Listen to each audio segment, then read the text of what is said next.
My dad removed me from the family at dinner. My brother filmed my reaction, waiting for tears. I folded the letter, said thank you, and left. The next morning, they finally understood. The spotlight found me before they did. I was standing in the wings of the Grand Plaza Ballroom. 500 people, every seat filled. The kind of room where the air itself costs money, and I had exactly 4 seconds before Marcus Whitmore finished saying my name, and I walked out in front of all of it. 4 seconds. I used one of them to find their table, front row, center. My mother in a black gown she'd worn to 3 galas this season.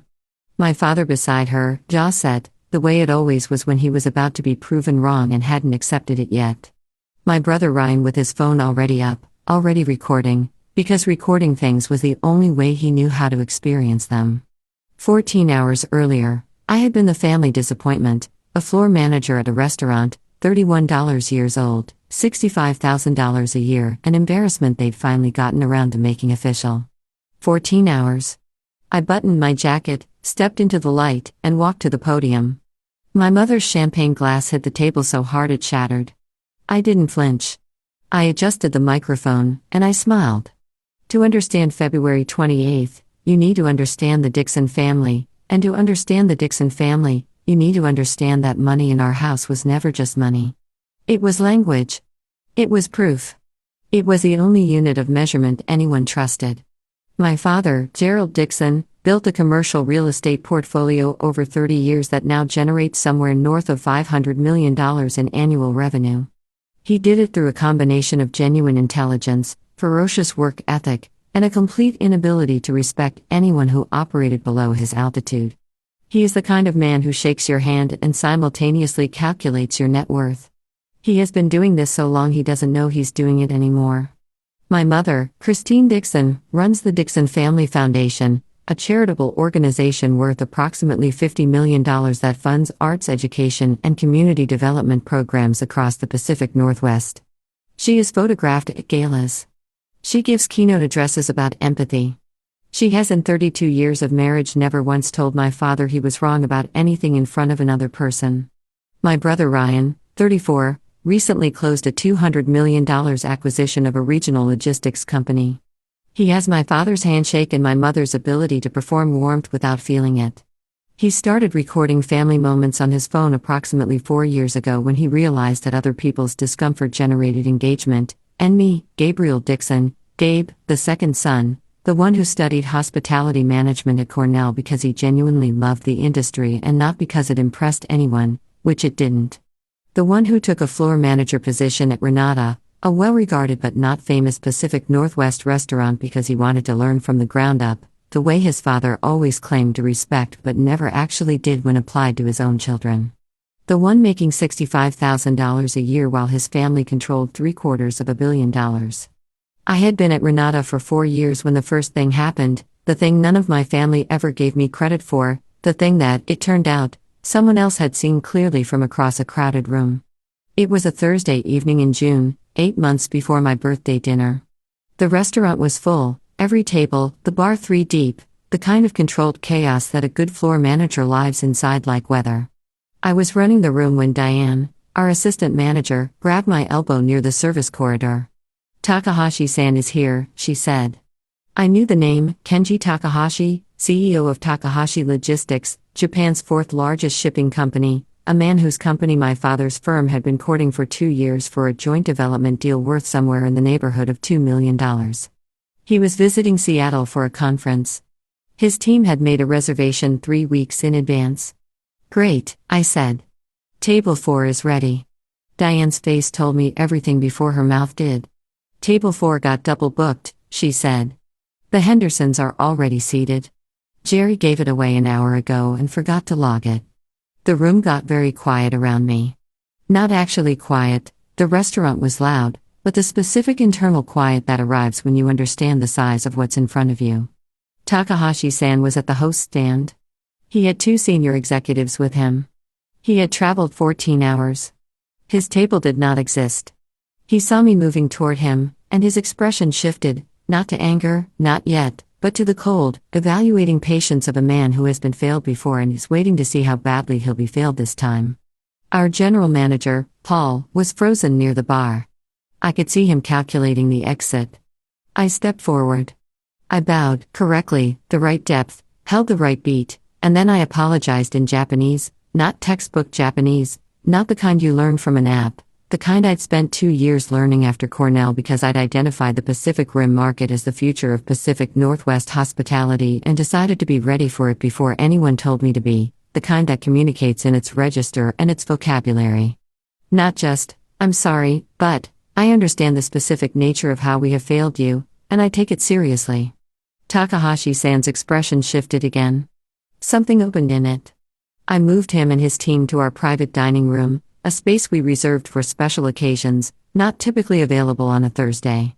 I spoke with the kitchen directly. I rebuilt his entire evening, a menu tailored to the dietary preferences his assistant had specified in the original reservation, a steak selection I curated personally, pacing adjusted for a party that had been traveling all day and needed the meal to breathe. I checked on them 4 times, not intrusively, at the right moments. He signed a letter of intent with my father's development team before dessert, $2 million on a table that hadn't existed 90 minutes earlier. When my father heard about it, filtered through Paul and then through the development team, his response, relayed to me secondhand by my cousin Marcus who'd been in the room, thankfully, someone with actual authority was there to close the deal. Someone with authority. I had been the authority in that room. I let it go. I was good at letting things go. I'd had practice. What I didn't know was that across that dining room, at a corner table I hadn't paid attention to because I was managing a crisis, a man named Marcus Whitmore had been watching the whole thing. Marcus Whitmore, CEO of Grand Plaza Hotels, 32 properties across North America and Europe, $3 billion in annual revenue. A man who had spent 40 years in hospitality and knew, he told me later, within about 60 seconds of watching someone work, whether they had it or not. His email arrived 3 days later. Mr. Dixon, I believe your talents are being significantly underutilized. I'd welcome a conversation about your future at your convenience. I read it twice, closed my laptop, went back to the floor. I didn't tell my family. I didn't tell anyone. 5 interview rounds over 3 months, each one more demanding than the last: operational strategy, crisis management, cultural fluency, revenue modeling, leadership philosophy. Marcus Whitmore asked questions nobody had ever asked me before, not what I'd done, what I thought, what I believed about the industry, about people, about what hospitality was actually for. I left every interview feeling like someone had turned a light on in a room I'd been navigating in the dark. The offer arrived on December 19th, Director of Guest Experience, a newly created role reporting directly to the CEO, responsibility for experiential standards across all 32 properties, salary $285,000, equity package $500,000 vesting over 4 years, relocation, a company-provided penthouse apartment on the 47th floor of the Grand Plaza Seattle flagship for the first year, start date March 1st. I sat at my kitchen table with the offer letter in front of me, and a glass of water, and the specific, extraordinary silence of a moment that changes everything. Then I called my attorney. Daniel Parker and Associates, 12 years in employment and contract law, reviewed the offer over the following week. He flagged 2 clauses, negotiated adjustments on both, confirmed the equity structure was solid. He told me, with a measured tone of a man trained not to show excitement, that this was an exceptional offer for someone at my level. Sign it, he said. I signed on January 10th. I told no one. My start date was March 1st. My birthday dinner was February 28th. I should have known something was different about the dinner. My mother called to confirm it 3 times in 2 weeks, not unusual for her. She ran her social calendar like a military operation, but the calls had a quality I couldn't name at the time: careful, like she was reading from a script. The restaurant she chose was Alara, a downtown spot known for its tasting menu and its clientele, the kind of place you go when you want to be seen celebrating something. I'd been there twice. The lighting made everyone look important. I wore a charcoal suit, the Armani one I'd bought myself the previous year, the one my mother had once described, unprompted, as trying too hard for someone in your position. I wore it anyway. I arrived at 7 p.m. The table was already full.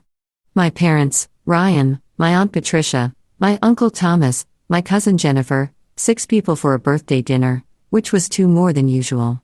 I registered that, told myself it meant nothing. My mother hugged me at the table, grief. Her eyes went to her phone the second she pulled back. We ordered. The conversation moved the way it always did, my father on a recent acquisition, Ryan on his logistics deal, my mother on the foundation gala she was organizing for March. I ate and listened and contributed occasionally, the way you do when you've spent 31 years being a supporting character in your own family's story.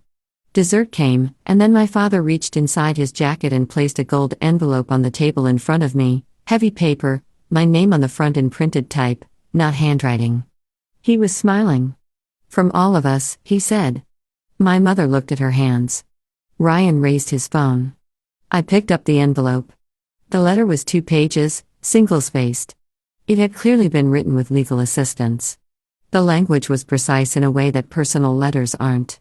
It outlined formally the Dixon family's decision to sever my inclusion from all family trusts, estate plans, foundation involvement, and family business considerations, effective immediately. It cited, in carefully neutral language, my career trajectory and my demonstrated priorities as incompatible with the family's standing and expectations. It was signed by my father, my mother, and Ryan. There was a line at the bottom for my acknowledgement signature. I read it once, fast, to get the shape of it. Then I read it again, slowly, the way you read something you're going to need to remember. Ryan's phone was 6 inches from my face. I could see the red recording light in my peripheral vision. He'd angled it to catch my eyes. He wanted tears. He wanted the crumple, the breakdown, the moment that would play well to the family group chat and maybe beyond. I felt something in my chest, not what they expected, not grief, something cooler and cleaner and more final than grief, the feeling of a door closing, an understanding for the first time that you'd been standing in the wrong room for a very long time. I folded the letter carefully, creased it flat with my thumb, placed it in my jacket pocket. "Thank you," I said. My father's smile flickered. "This makes everything easier." "Easier?" He said it like I'd mispronounced something. "Written proof," I said, standing buttoning my jacket, "that I owe you nothing." "Where are you going?" My mother said. "The show isn't over?" I looked at her, at Ryan's phone, at my Uncle Thomas already composing his face into a smirk. "My show," I said, "starts tomorrow morning." I walked out through Alara's dining room, past tables of people eating beautiful food in that good light, and pushed through the glass door and stood on the sidewalk in the February air. My phone started buzzing before I reached my car. "Ungrateful brat, we gave you everything." "Mom, you're dead to us, Gabe." "Dead? Dad?" Ryan posted the video to the family group chat. The replies came in within minutes. "About time." Jennifer couldn't even cry properly. Uncle Thomas, drama queen, always had to make everything about himself. Aunt Patricia. I sat in my car and read every single one. Then I opened my notes app and typed the time, the date, and the names. Then I screenshotted the chain. I started the car, drove home, set my alarm for 6 a.m. Tomorrow was March 1st. My first week at Grand Plaza was everything and nothing like I expected. The scale was different. 32 properties, 4 countries, thousands of staff, systems that touched every part of the guest experience from reservation to checkout. I had a team of 11 reporting to me. I had weekly calls with regional directors.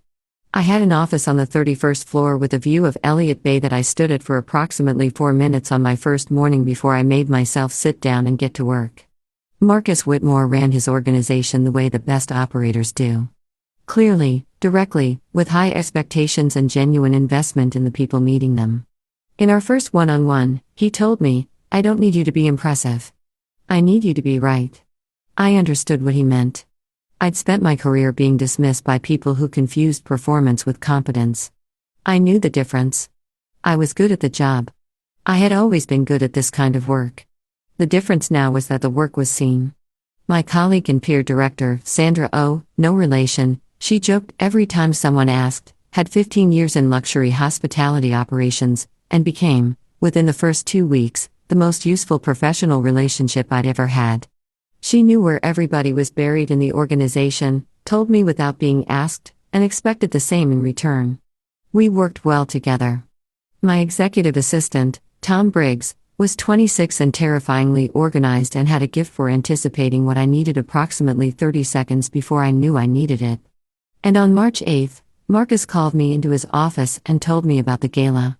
Grand Plaza's annual industry summit was scheduled for March 15th, a black tie event in the Grand Plaza Seattle Ballroom, 500 guests, the most significant names in North American and European hospitality. CEOs, investment partners, development executives, 3 Forbes journalists covering the industry, 2 television crews doing features on luxury travel trends.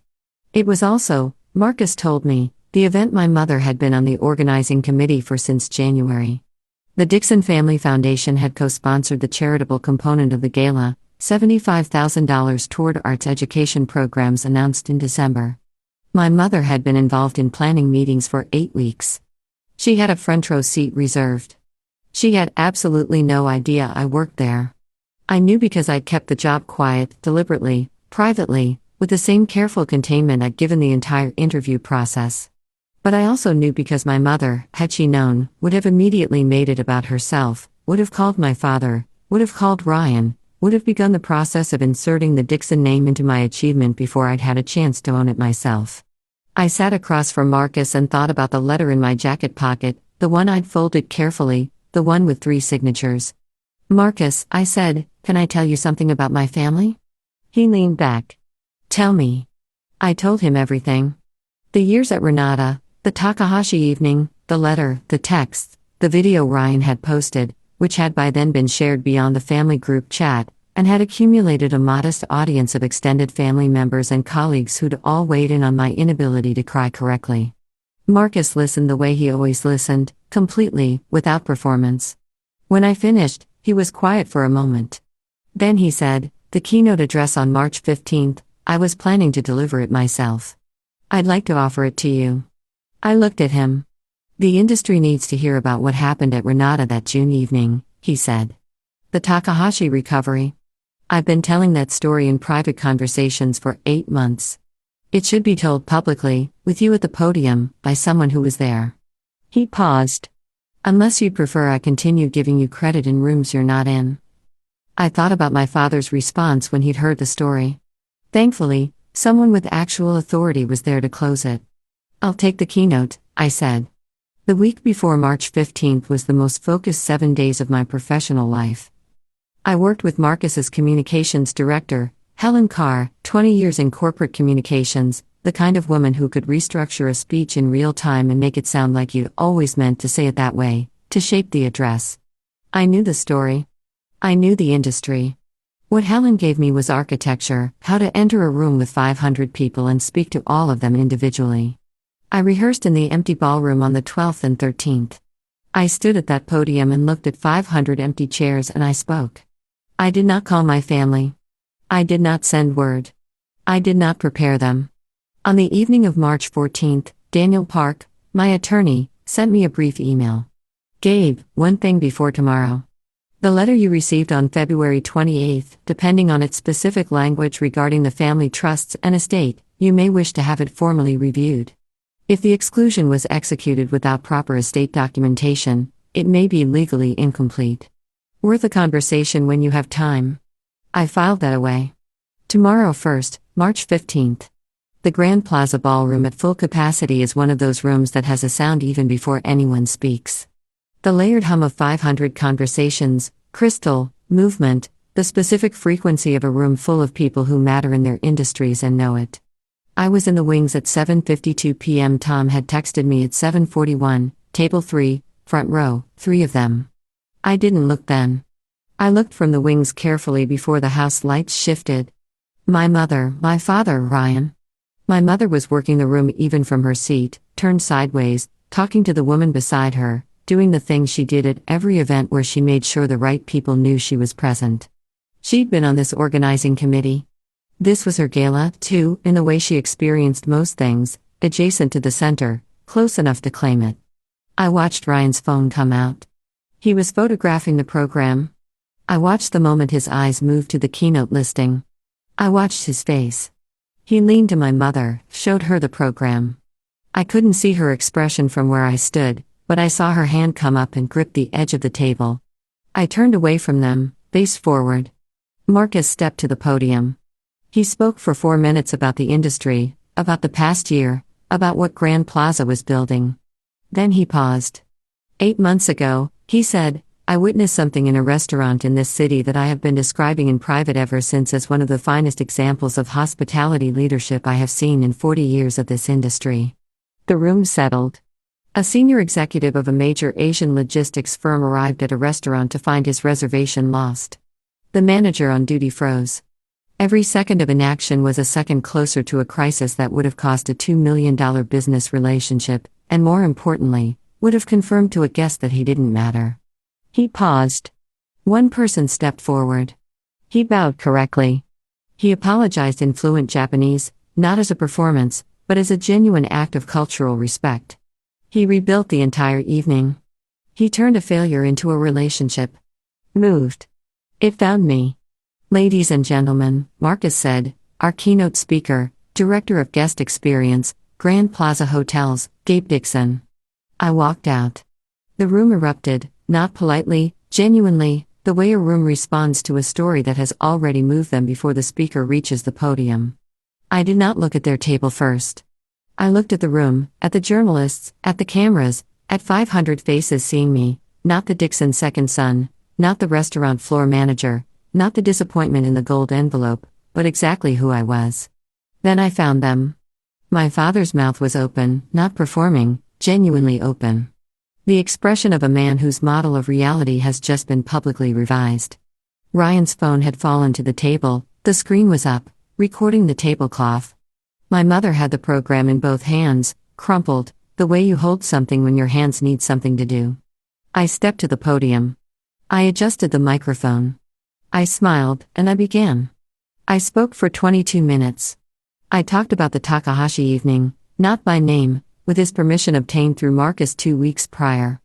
I referred to him as a senior executive of a major Pacific Rim firm, which was accurate and sufficient. About what it means to see a crisis before it becomes one, about cultural fluency as a genuine operational skill, not a soft credential, about what hospitality actually is, not service delivery, but the practice of making another person feel that they are exactly where they belong. I talked about the years at Renata, not bitterly, factually, about learning the floor before the boardroom, about the specific education available only to someone who has managed a room full of people who need things simultaneously and has to hold all of it at once. I talked about what it means to be underestimated by the people who should know you best. I did not say my family's name. I didn't need to. By the time I finished, 3 people in the front row were perfectly still in the way that very exposed people go still, trying to take up less space, trying to be less visible, trying to retroactively alter what had just happened by not reacting to it. It didn't work because Ryan's phone was still on the table, still recording, and connected to his family group chat, which he had, in the chaos of seeing my name in the program and grabbing his mother's arm, accidentally opened and left live. 47 family members and extended associates had watched in real time as the keynote address at one of the hospitality industry's most photographed annual events was delivered by the man they'd been piling on 2 weeks earlier. About time. Couldn't even cry properly. Drama queen always had to make everything about himself. The group chat, I was told later by my cousin Marcus, the one who'd relayed my father's comment about the Takahashi deal, went completely silent within 30 seconds of my name appearing on screen. The applause lasted 4 minutes. I shook Marcus's hand. I shook Helen's. I shook Sandra's. Then I walked down from the stage, through the room, past table after table of people I would learn to know in this industry, and I stopped at table 3. My mother looked up at me. She had the crumpled program in her lap. The champagne glass had been cleared. It had shattered when she gripped it. A small cut on her finger, I noticed, a bandage strip hastily applied. My father was very still. Ryan's phone was face down. I looked at the 3 of them for a moment. No speech. No final line, no performance. Enjoy the gala, I said, and I walked away. The epilogue is shorter than the rest of this because the rest of this is where the story actually lives. Daniel Park filed a formal review of the February 28 letter in April. The exclusion, as it turned out, had been executed without proper updating of the underlying estate documents. My father's attorneys had drafted the letter without completing the corresponding trust amendments. Legally, It was an expression of intent without the documentation to support it. It meant in plain language that the exclusion was real as a statement, but incomplete as a legal instrument. My fathers reached out in May to discuss a clarification of the family's estate planning. Daniel responded on my behalf. The conversation is ongoing. I am patient. The video Ryan accidentally live-streamed to the family group chat was screenshotted and shared, not by me, I want to be clear, I did nothing, by 3 cousins who found it extraordinary that the man the family had formally excommunicated 2 weeks prior had just delivered the keynote at a major industry event. The screenshot spread in the way things spread when they contain a clean, satisfying story. My father does not attend galas anymore. Not the ones I might be at. My mother called me in April. I let it go to voicemail. She said she wanted to talk. She said things had moved quickly, and she hadn't had time to think. She said my father was the one who'd pushed for the letter, which may even be true. I haven't called back yet. Maybe I will. Maybe the version of me that would have, without question, called back immediately, the one who spent 31 years trying to be seen by people who'd already decided what they were looking at. Maybe he's the one who needed to change. I'm in the penthouse on the 47th floor. Elliott Bay in the morning is something I'm still not used to. I don't think I want to get used to it. I think the point is to keep noticing it. I have the gold envelope in my desk drawer, not to be dramatic, not as a prop, just because my father signed a document declaring I was owed nothing, and I want to remember, on the days that are hard, what the man who believed that is doing now, and what I'm doing instead. They handed me the exit. I used it to find the door.